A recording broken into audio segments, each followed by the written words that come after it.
এটি আপনার আমাদের প্রিন্ট এন্ড ইলেকট্রনিক মিডিয়াতে প্রচারণা হচ্ছে। এখন তো সোশ্যাল মিডিয়ার যুগ, এইগুলোতে অনেকগুলো এসেছে। এবং আমি আমার বক্তব্য যেটা বলবো আপনার অবগতির জন্য জানাই, সেটি হলো যে আমাদের যে যদি আলোচনার পর্যায়ে চলে যাচ্ছে আপনার প্রশ্ন উত্তর দিতে গিয়ে আমাদের মূল প্রবন্ধ উপস্থাপক তার উপস্থাপনায় আপনার একটা বিষয় দেখিয়েছেন যে প্রবৃদ্ধির একটা চার্ট দেখিয়েছিলেন, যে ব্যাট চালু হওয়ার আগের প্রবৃদ্ধি এবং ব্যাট চালু হওয়ার পরের প্রবৃদ্ধি।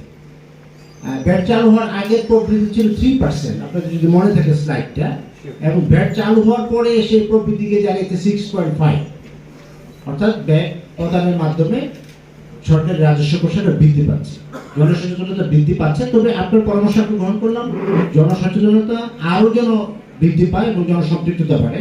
আপনার অবগতির জন্য লাস্ট যে ইনফরমেশনটা আপনার সাথে আমরা শেয়ার করতে চাই সেটি হলো যে